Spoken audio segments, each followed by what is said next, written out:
Thanks for joining us. I'm Chantelle Navarro. We begin tonight with a warning.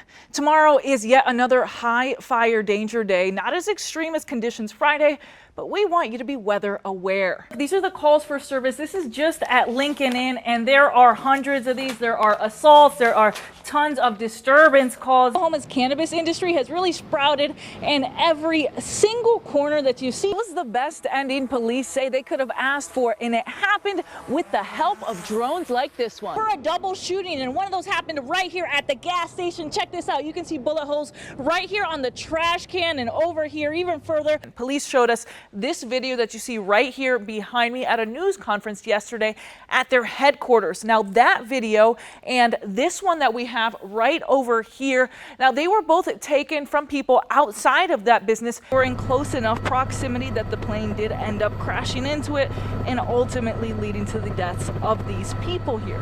But here today, as you can see right here, we have hay bales are on either side. Sabrina, this weather was chef's kiss, but we might have some rain on the way. We'll have that in a few days. Not there anymore. That's because the pilots aren't cleared to fly anymore. They had to put them away. That's because of this lovely wind that you hear howling right now. Yeah, guys, we're not going to show her face, but we are going to let her tell us exactly what she's going through. Now, to be clear, right now, Oklahoma law enforcement is only focusing on deporting people they consider criminals. They're starting with more than 500 inmates currently in jail. Now, that's what Operation Guardian is, but it's not enough comfort for many people worried about being separated from their families. Mi casa es mi cárcel. My house is my jail. That's how one woman describes her life as news of mass deportations spread. Since the man took office, I haven't left. Even now, I was very nervous to come here for this interview because I'm not even going to the store. Beto says life is much different than when she first arrived in the U.S. at 16. I had recently married my husband, and they told me I could come here to work. So they passed us through in a car. They didn't ask us anything. Beto's husband was naturalized, so he's safe. 2 of her kids were born here, so they have birthright citizenship if the courts uphold it. The other is covered for now under DACA. Beto was never allowed to seek citizenship because she was caught sneaking back in after visiting her sick parents in Mexico years ago before they died. Now she feels like her luck is running out, so she's preparing to leave at any given moment. We canceled our bank accounts, took out my money so that I wouldn't leave it, and we even signed powers of attorney for our kids. I know other people who are selling their homes. These fears plague Beto, despite Oklahoma's Public Safety Commissioner Tim Tipton telling KOCO it's the state's goal to only target undocumented migrants who are criminals now. Operation Guardian covers more than 500 inmates who are currently in DOC custody. Governor Stitt says taxpayers are paying about $36,000 per day to house them in state correctional facilities. There's about 150 of those that fall under the area of nonviolent convictions. So the governor's having us look at each one of those cases. ¿Confías en eso o no? No, definitivamente no, porque... No, definitely not. Like I said, we know that this is a Republican state, and there are a lot of people who don't want us here. But they don't want us because, in reality, they don't know. Yes, it's my birthplace, but I don't know it anymore. And I also spoke with the Mexican consulate today about what they're doing to help. They have documentation services for those who need to get some IDs for themselves or even for their kids. And that's also how they're helping law enforcement do their jobs and track down some of these people that they consider criminals. Now, the consulate says it's also seen a rise in birth registration and dual citizenship applications as well for those who are afraid of getting separated from their kids. Live in the newsroom, Chantelle Navarro, KOCO 5 News.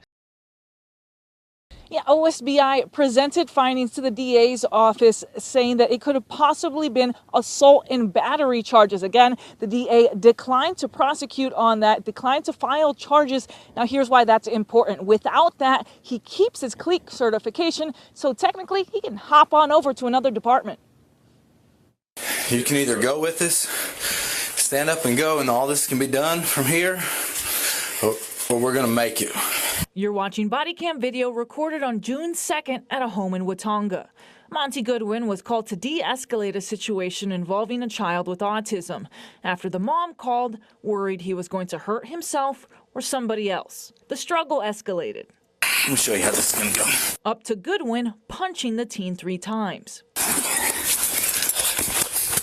The DA's office told KOCO OSBI looked into what happened and submitted to them that it was possible this could be a misdemeanor for assault and battery.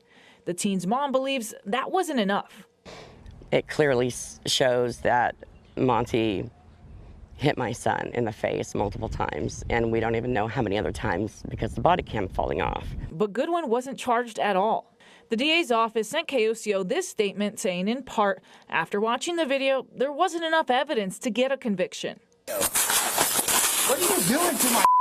This is the second time the DA looked into him. If you don't give me your ID, I'm going to take you to jail for failure to identify. That's Goodwin's voice again after stopping John Sexton and his son July 4th, claiming Sexton looked suspicious and briefly detained him. What are you doing to my? He was fired then, reinstated briefly, but again, no charges. And now the DA's office says he quit. Sexton was disappointed when we told him today. If I would have hit an autistic kid, anybody else around here, they would be sitting in Lexington right now, but the cops are able to get away with whatever they want, you know? I don't get it. Andrea Lambert says she doesn't want to give up on her son and hopes for a way to get his certification taken away so that this doesn't happen again. We're hoping for the best. I'm hoping, I do know that many people are upset, and you know, it has nothing to do with me, and it has everything to do with my kid. And there are also some other consequences from this. Both Lambert's 15-year-old and Sexton's little boy, they're both traumatized. Both of them say that they're still kind of dealing with this, and they still don't even like talking about the incident itself because it brings back all of those same feelings.